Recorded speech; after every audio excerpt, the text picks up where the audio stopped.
Welcome back. Welcome to our fourth session of Dragonbane. If you have been before, welcome back. If you are a subscriber, thank you for subscribing. If you are new, welcome to Dragonbane. We have 3 other episodes you can go through. We're following the tales of Quackbane, and why not subscribe? If you like what you're seeing, do hit that thumb.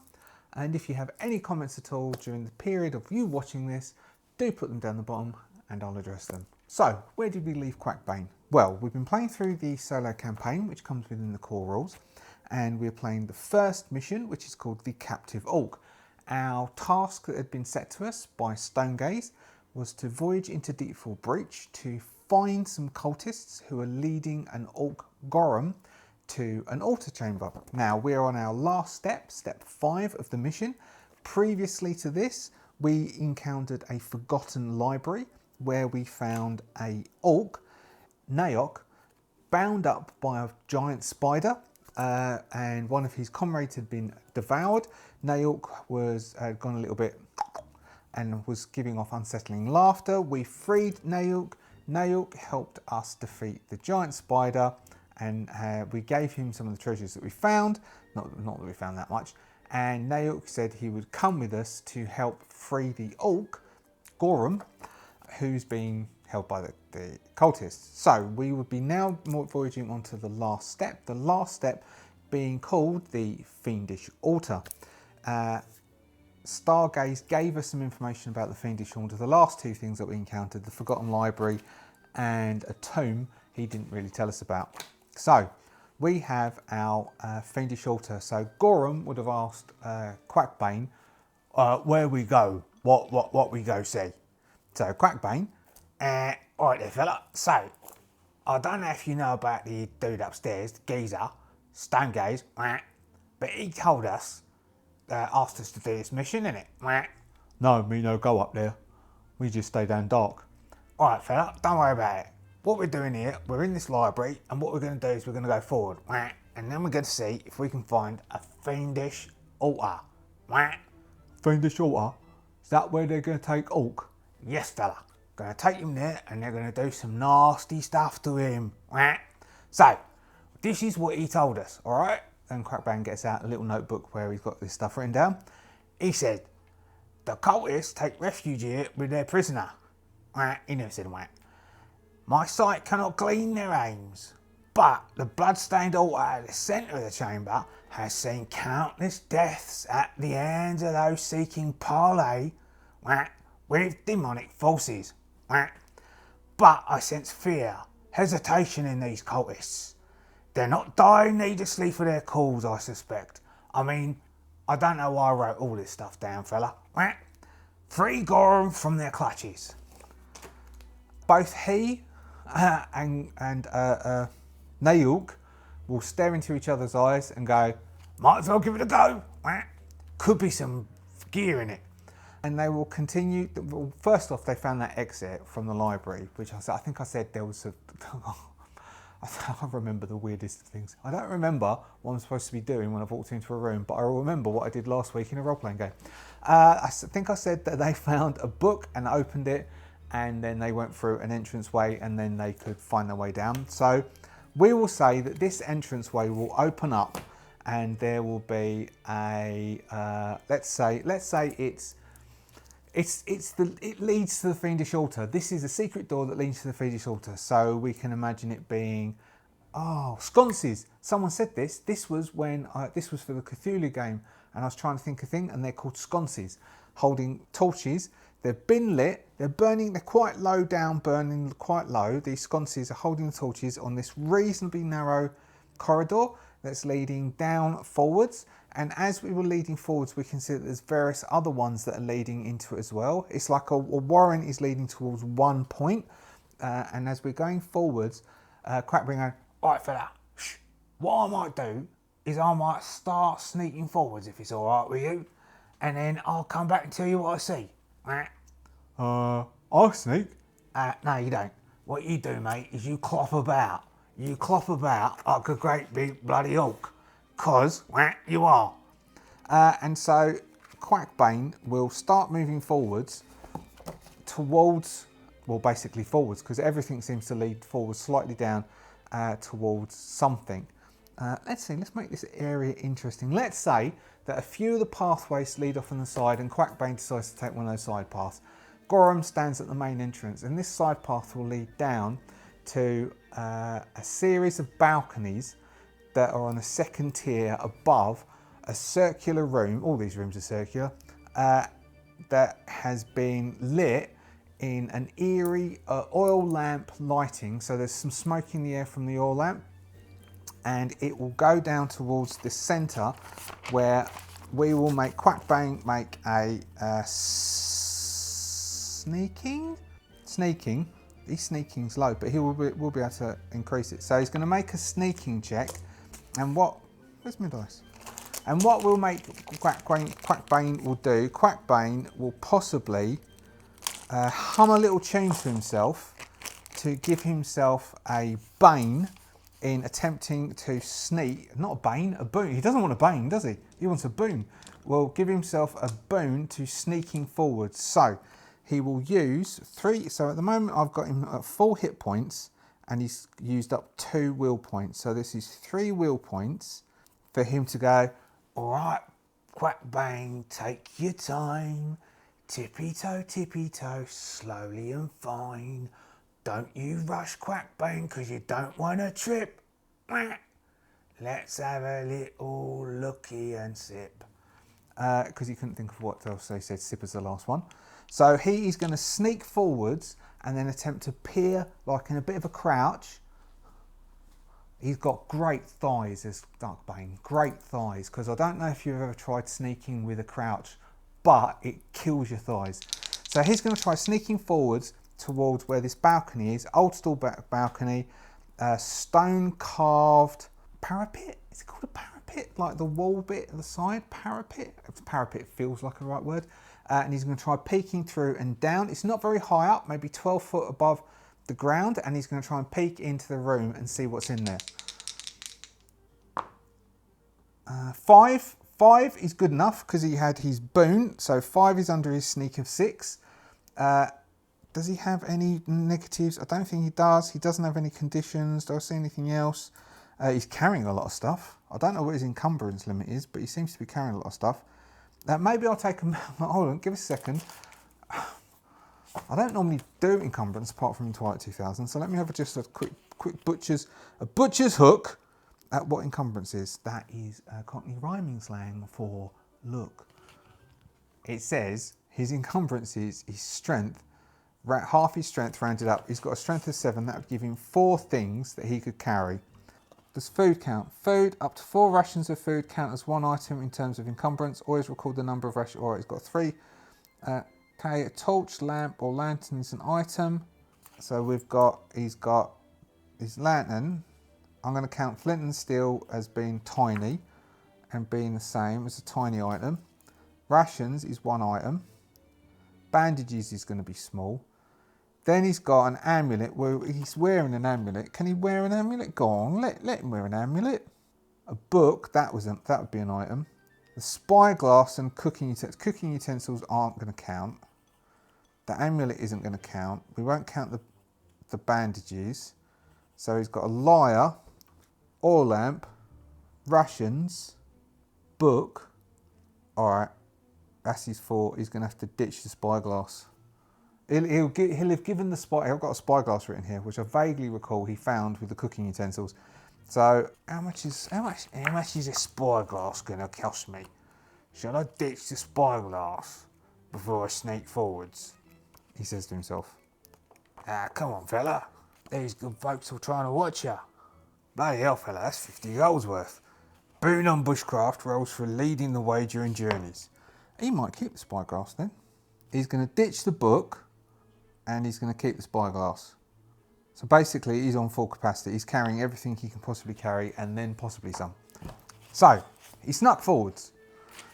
He's moved forwards. He's poking his head through the little bit and he's looking down. And what he can see is that he's just got there in time. He's just reached it in time.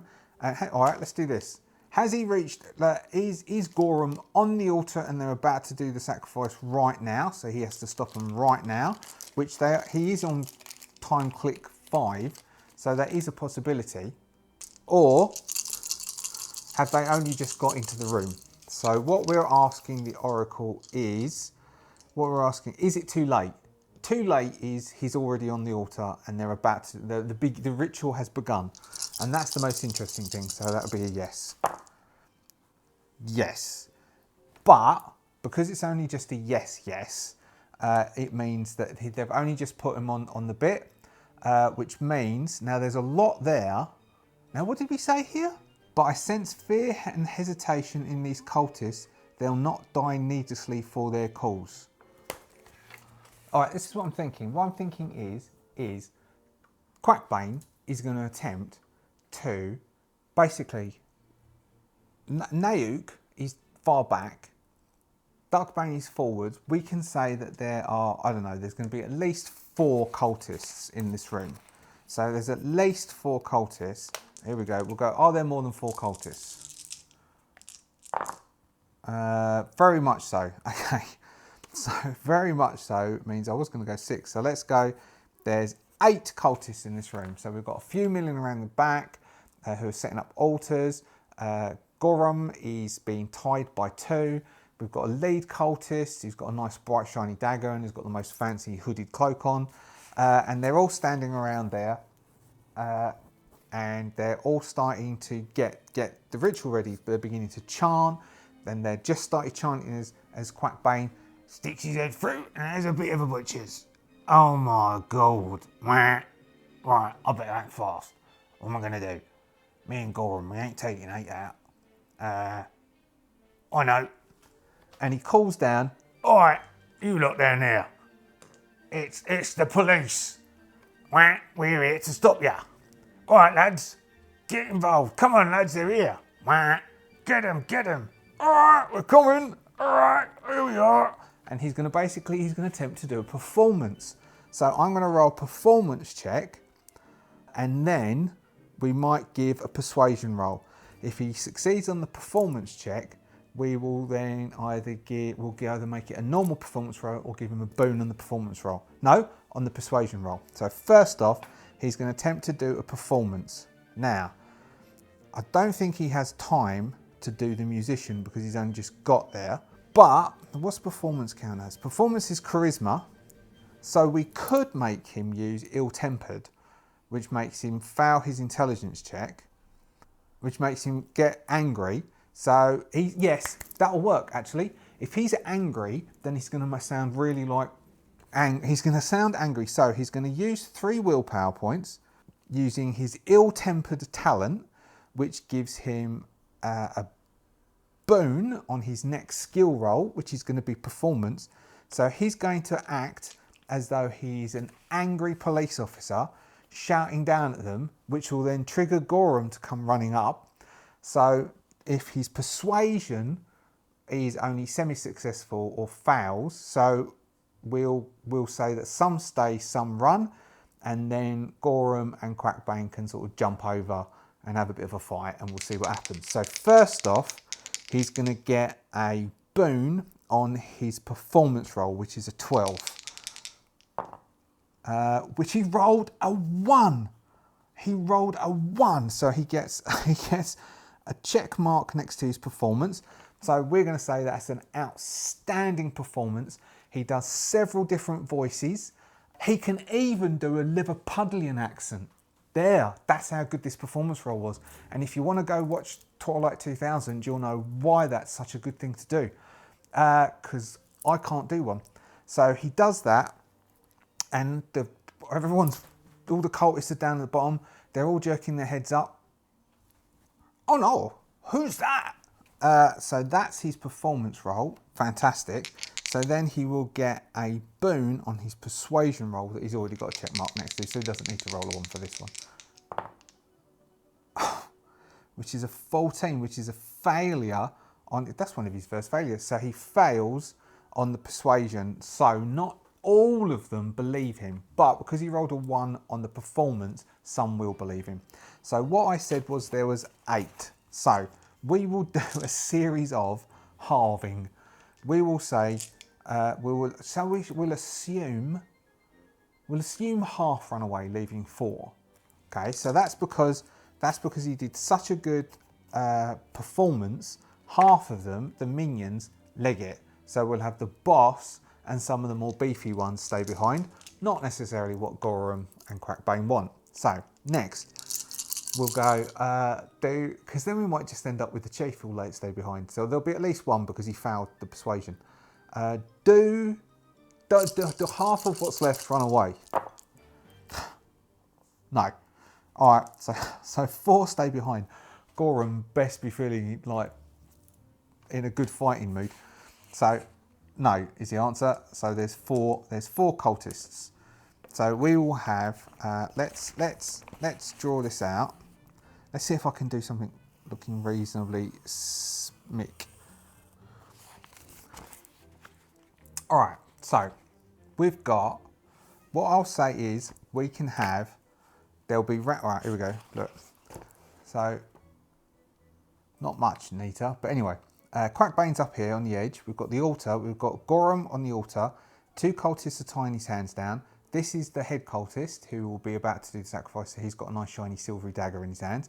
Here's a cultist who was just, I don't know, setting some incense on that's going all around here. So maybe we'll have some the old braziers which are burning incense, and we have some table with some just implements on, and there's some all finery around the outside. This is a fiendishly appointed altar with various different bits of sacrificial stuff around it. There's blood that flows around to a grill. There's a grill and the bottom for collecting the blood that goes down to where it will get collected and utilised. And there's this bit around the outside which is for worship. Now Quackbane's up there. Now what I thought we could do is Quackbane could, so instead of diving straight down, he will try and get some improvised weapons. So we'll stick 2 improvised weapons up here. We'll say one's here and one's over here and one's next to him. And we'll roll out what they are, and we'll stick 1 improvised weapon on each of these altars here. So he can pick any of these 4. So we will go, we've got Puddle. All right, so I'll just cut a whole bit, and what that is because of is I haven't really looked at improvised weapons, and most of them do not help at all. So I've picked out 4. We've got a wine bottle, which we can use as a bottle. So that's what's up next to Quackbane at the moment. A chandelier, that can be the one on the far side, so he can utilise the chandelier to swing down. A boiling cauldron, that can be one of the ones which is next to them. And then there's a torch, which will be somewhere else that we can grab. So at the moment, so chandelier says, it's quite interesting. Swing yourself down from a chandelier and perform a melee attack. You can take a normal movement action without triggering 3 attacks. The melee attack must be unarmed but cannot be dodged or parried. If the attack fails, you fall to the ground and take d6 bludgeoning damage. No worries. But he can then run around, grab that, swing down and attempt to whack our chief cultist over here. But for now, he is going to grab a wine bottle. The attack hits automatically, inflicts 2 damage. This attack can be dodged or parried. The enemy gets the wine in their eyes, which stings so bad that it gives a bane on all actions until your next turn. Sweet. So Quackbane is going to attempt to grab a wine bottle and chuck it down at this geezer down here. Gorum has got up to here because of the performance, and he's going to dive down and charge in. These 4 will then act. So we will have initiatives. We will do our initiative order. So the normal cards will be Quackbane. The pinky one, the orangey ones are going to be the cultists. The blue ones are going to be Nauk. So, if Quackbane swings down and frees Gorum, maybe Gorum can join in with Nauk. Nice. Maybe we'll do that. So, first off, the cultists. They go on 6. Next, Nauk. He goes on an 8. Hopefully this means Quackbane, with his 2 goes, is going to go first. Quackbane, 7. Quackbane, 9. Quackbane, you slow geezer. So we've got cultists. All right, so the cultists going on 6, they will... So we can swap, can't we? So would they swap? They are melee, they've got knives. So they're down the bottom, so they're going to wait and see what happens. So they are going to swap with the... No, they will wait for everyone to go down, including Nayuk. So they are going to swap with Quackbane. So they will go on 9 to see what happens. And Quackbane, so Quackbane is now going on 6 and 7. We've got Nayuk going on 8. And then we've got the cultists going on 9 when they've got down. So 6. Quackbane is going to attempt to throw this wine bottle that's next to him at that cultist there, which we will call cultist number 1, cultist number 2, cultist number 3, cultist number 4. So Quackbane is going to chuck a wine bottle at cultist number 1. Wine bottle. Hit an enemy within 2 meters with this bottle. Requires 1 free hand. The attack does automatic... Oh, I don't reckon it would do automatic damage. I reckon he'd have to throw it. So, throwing. Something throwing. Throwing. How do we throw something? Well, I think it might be cheating, but I'm going to use his knife skill. So Quackbane is going to grab a bottle and he's going to chuck it down at that geezer. And he's going, "Oi, fella, catch hold of this," and chuck the bottle down, which is knives, which is a 12. He didn't sing or anything, so there's no bane or boon. So he's just got to get under a 12, and he got a 10. So the bottle goes spinning down, smacks the geezer on the front of the head, does 2d6 damage, and the bloke is going to get wine all over his face. So he does 9 points of damage on him. So what was that? That was number 1. So going from 12 to 3 hit points. And number 1 has a Bane on his next go. So that's Quackbane on a 6. Now Quackbane goes on a 7. He might shout down. So that wine bottle is now broken. He won't. He could. Shall he run around? He could run around and try and do that attack on the main one, but there's still quite a few down there, and he might want Nayuk to jump down and start causing a bit of fuss first. And then, all right, so what he's going to do is he is going to sing, he's going to use musician, 3 will points, meaning he has 3 will points left, and he is going to sing down, "Oi, cultists, we're here to get ya." Oh, no. "You're going home with the Templar, ooh-ah, ooh-ah. You're going home with the Templar, hospitaller. We're gonna do all of you. You ain't stand a chance, ooh-ah, wah." And then that's his turn. They now all have a Bane on their action. Gorham is now going to come running out of here, jump down, and he is going to attempt to attack this one here because he's the closest one. So we'll say Gorham's already got in here. So Gorham is going to run in. No, Nayuk is going to run in and attempt to attack this cultist number 1, which is the one that Quackbane just chucked something at. So Nayuk will run in and attempt to attack him. Nayuk has a scimitar skill of 12. He doesn't get a boon, the others get a Bane. 7. So he hits, then 2d6 plus 4. This guy's only got 3 hit points left.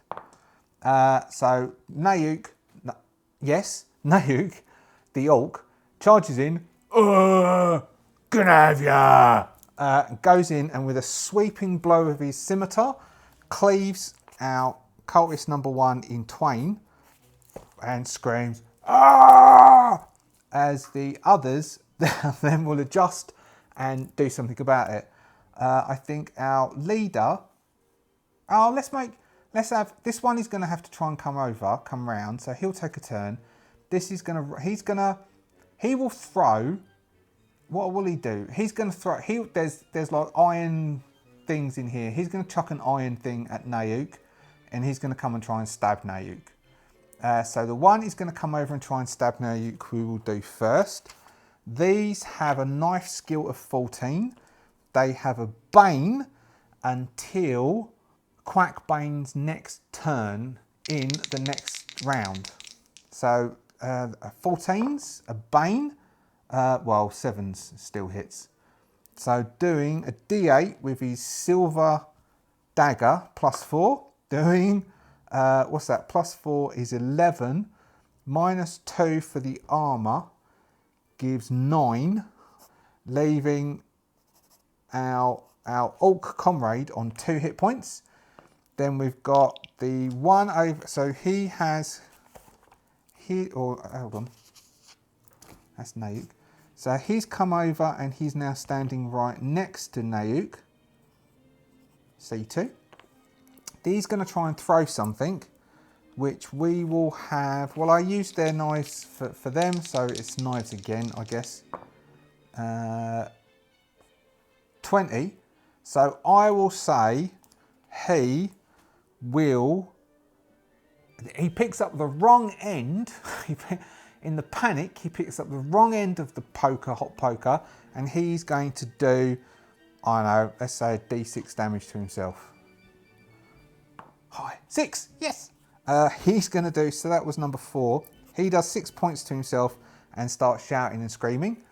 And then this one here, let's have him, he runs over and he's going to jump up, run over Gorum and try and come down. He's already got a Bane. Let's give Gorum a check to get in his way. So we'll say if Gorum can roll, what's we got? He's got an evade, the Orc has an evade of 8. If Gorum can roll under an 8, then he has tripped him up and caused him to have 2 Banes, which they stack. I think if I read this right, they stack. No, so he fails. So he attempts to stop him, but it doesn't help. So he just has a normal Bane as he runs over and tries to cut him with his dagger. Which is, so that's an 18. So even though Gorum didn't stop him, he trips him. And that cultist trips over, but lands all right.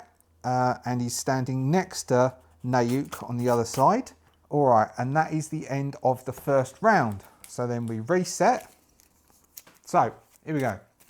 We have the cultists go on 10. Then we have Nayuk goes on 2.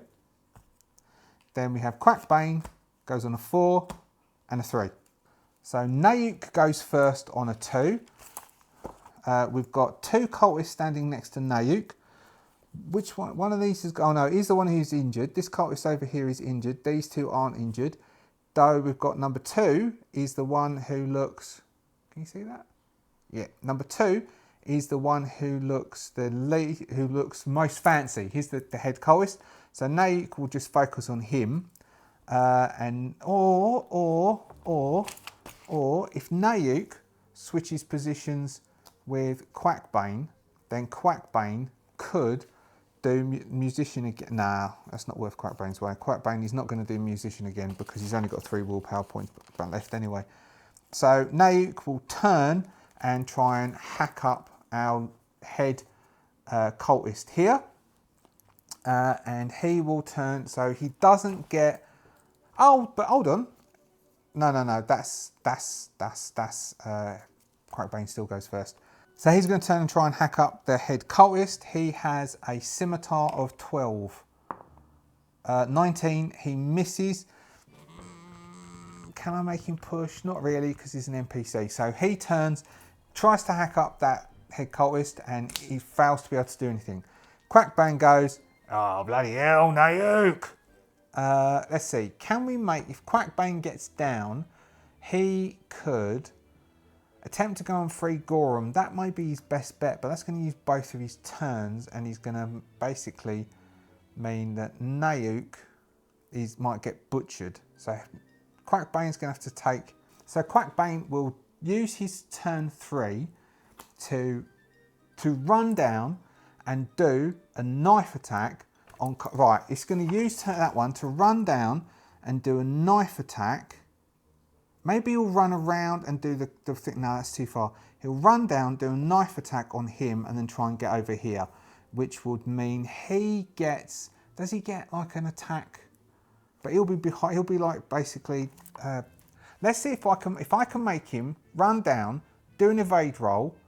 He'll get an attack against this cultist and be able to get over here, because I want him on his next turn to basically free Gorum, because he's got 2 turns. So his first turn, he's going to run down and attack this cultist to just do a bit of damage to him and then come over here. And then the next turn, he will then either finish that bit and then free Gorum in that turn, like cut his binds. So, but he'll need to do an evade roll not to get hit by that cultist, otherwise the cultist will turn and try and hit him. Right, so that was that. So his first one is running down and attempting to hit the cultist, but he needs to make an evade roll afterwards. So his first one is attempts to stab the cultist in the back, missing, and then he attempts to evade, which is a 12. Otherwise, he's going to get stabbed as he goes to free Gorum. 4 is a successful evade, so he does a duck and roll. Duck and roll, do you get it? Duck and roll. That's got to be the title of this, isn't it? As he then gets over for his next turn, where he will free Gorum, and Gorum is going to stand up there.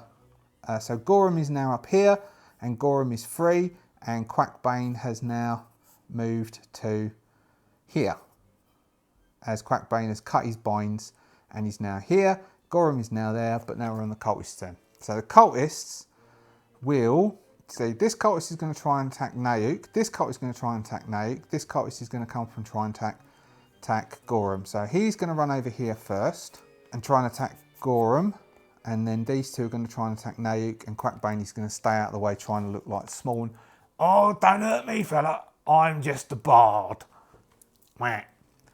So cultist 4 is going to run up and try and stab up Gorum. So he's got a knife, so 14. 15, he misses. So as he tries to climb up onto the altar to get to Gorum, who's standing in the altar going, I free, I free. The cultist comes up and tries to slash him with his dagger. Gorum goes, oh, no, and dodges out the way. Then we've got the lead cultist who's going to try and slash Nayuk. Is there such a thing as flanking or positional advantage, possibly? All right, so what we'll say is cultist number 3 on the far side of Nayuk is distracting Nayuk, and he's going to use his to give the lead cultist a boon in his attack. So the lead cultist gets a boon when attempting to attack Nayuk, and it's a 14s, wasn't it? So that's a 7. So he hits Nayuk, doing a D8 plus a D4. It's not a D8 plus 4, is it? It's a D8 plus a D4. So I shouldn't have done that last one. A D8 plus a D4. Well, let's see what the D4 would have been last time. So instead of being 4, it would have been 2. So Nayuk gets 2 hit points back. And this is 4, 5, 6, 7. 7. So he gets 2 back, putting him on 4. And then he loses 7, putting him on -3. Oh no, not -3, -1, because of his armour. Alright, so he's on 0 hit points. Quackbane is going to have to attempt to rally him. All the cultists have had their goes, so we reset. So basically, Nayuk gets slashed. So the cultist number 3 looks at, like, starts shouting for Nayuk to look around. So Nayuk turns around, and as Nayuk turns around, this cultist slashes him across his back, and Nayuk falls to a knee, which will give Quackbane an opportunity to possibly rally Nayuk by doing a persuasion roll. And then he can persuade Nayuk to keep fighting despite he's on 0 hit points, but it is an action to do. If you rally, you can continue acting as normal, but keep making death rolls as described above. You can even try to rally yourself. Run against your will is a bane. Okay, so death rolls on your turn. Each subsequent round, you must make a death roll. Roll against your con. The death roll cannot be pushed if the optional. Okay, so we will do a 50-50 roll for Nayuk every turn after he acts, at the end of his act. First off, we have the cultists. 8. What are they? They're orange. Next, we have the orcs. 10. Ooh. Finally, we have, but Quackbane could switch positions with cultists, couldn't it? With the orcs. We have Quackbane going to 4 and a 1. Okay, so Quackbane is going to switch positions with Gorum and Nayuk. So Quackbane will go on a 1. Then we've got Nayuk and Gorum going on 4, Cultist going on 8, and then Quackbane again going on 10. So first off, Quackbane is going to attempt to persuade Nayuk to get up and start fighting, which means he needs to make a persuasion roll. He's already angry, so he can't take that one. He can't do ill-tempered. Persuasion is a charisma roll, which is a 12. Nat 20. All right, that's not good. So instead, Quackbane is going to push this, and he is going to, okay, here we go. Quackbane is going to become terrified that this is going to go badly, which means he gets the scared condition, which means anything which is a will check, he has to get a Bane on, and he re-rolls. 8. That'll do, that'll do, that'll do. All right, so Nayuk is convinced, he's persuaded. All right, get up, Nayuk. Get up, you bloody lazy geezer. Get up and fight. Otherwise you're dead, fella. And Nayuk will get up. So then we've got Nayuk and Gorum. Now, Gorum doesn't have a weapon, so Gorum might... Oh, what's... Gorum will... What have we got? Torch. There we go. Gorum is going to grab a torch from somewhere nearby, and he's going to use that to try and hit this cultist. We will use his scimitar skill of 12 as Gorum is going to attempt to smack the cultist which is standing on top of him. So maybe we've got like torches lighting the edges of the altar. Gorum is going to pick one up and just turn to the cultist and go, "You, off!" And he's going to try and whack him. So he has a 12. He needs to get under a 12. No. Well, Gorum needed that, but oh well. So Gorum swipes at the cultist, who dodges back out the way and is unharmed.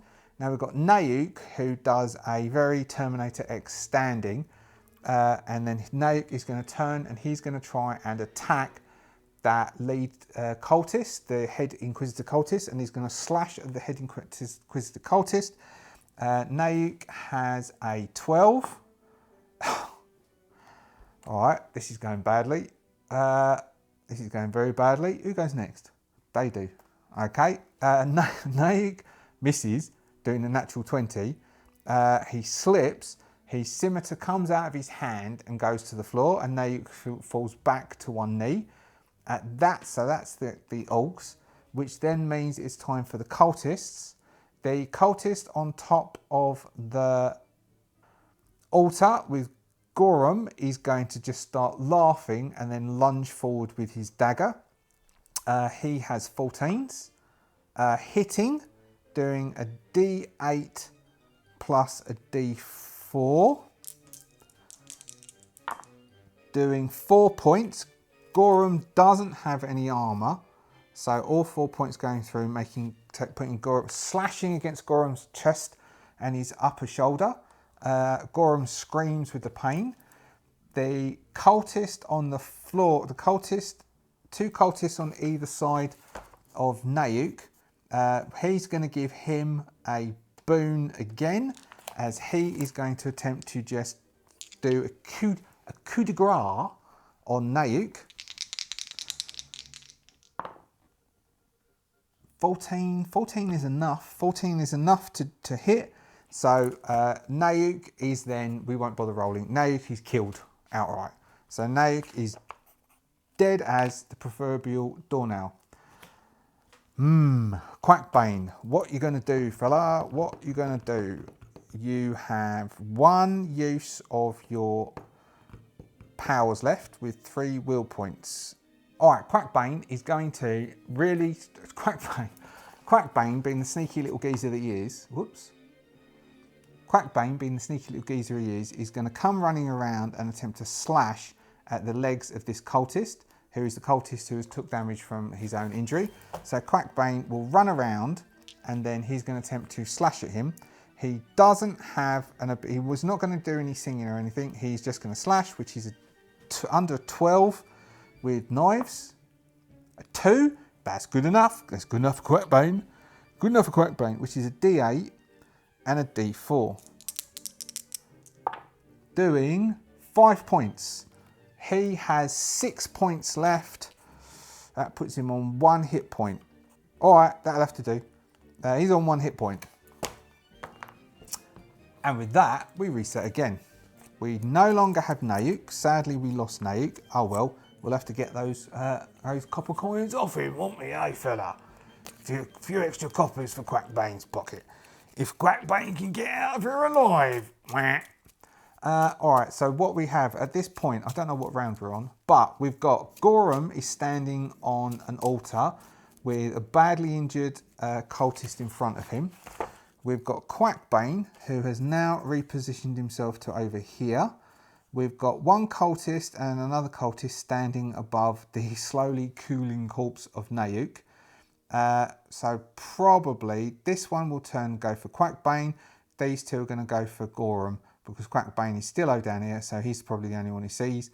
And these two are probably not noticed Quackbane over there. Am I giving Quackbane a chance? I already well am.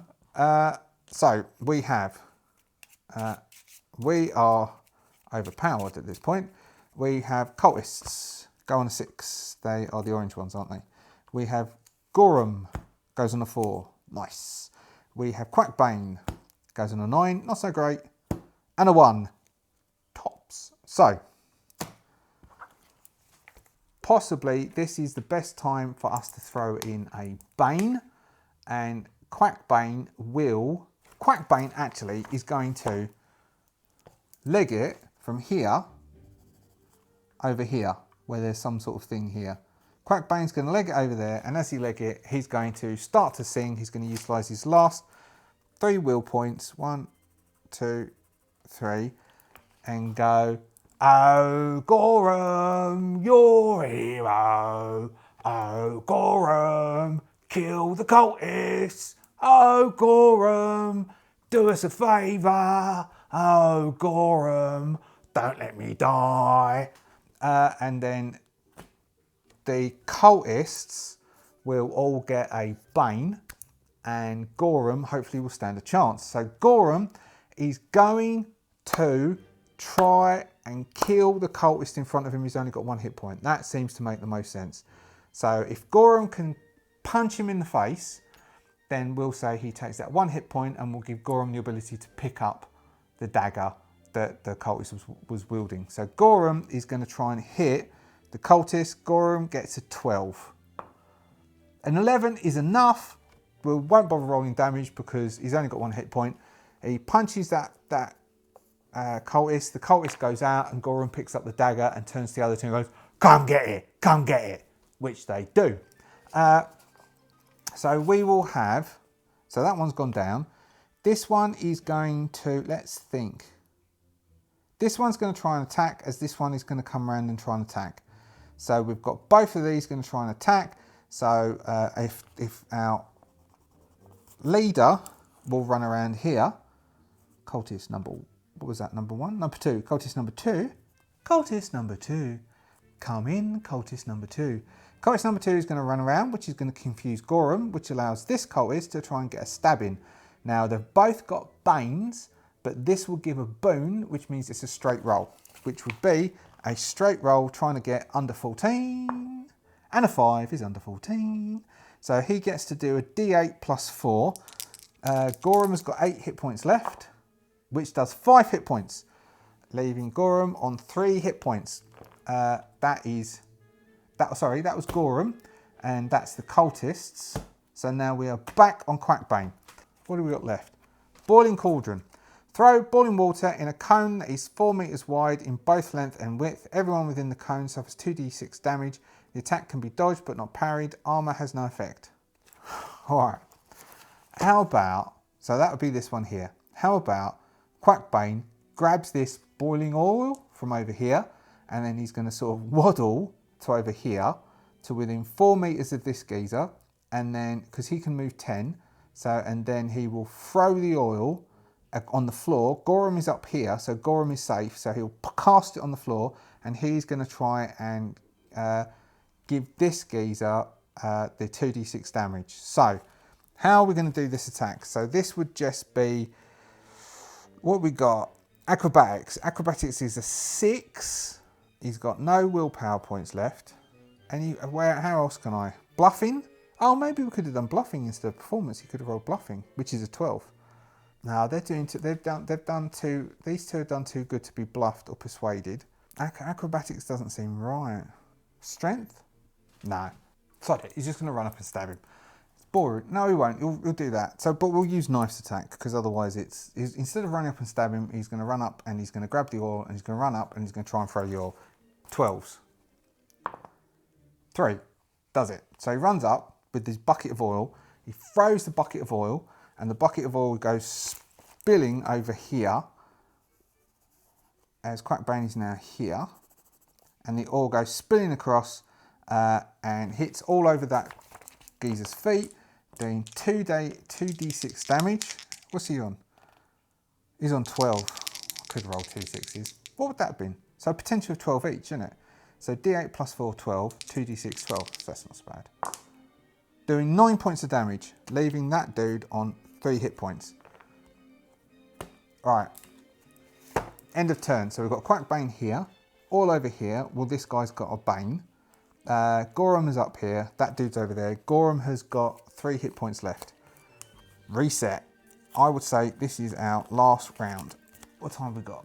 All right. So we've gone 40 minutes odd. This will be our last round, and then Quackbane will return to the upstairs, and we'll deal with that next session because this one's gone on quite a long way. Right. No. Who goes first? Cultists. On a 10.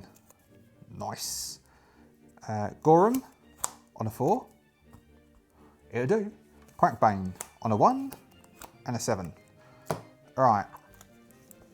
Quackbane on a 1 and a 7. So Quackbane could...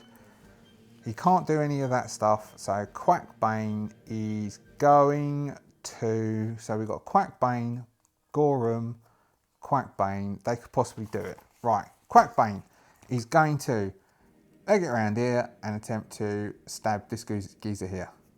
So Quackbane will leg it around so he's on the other side of this one, and he's going to attempt to stab the head cultist with his dagger. He is going to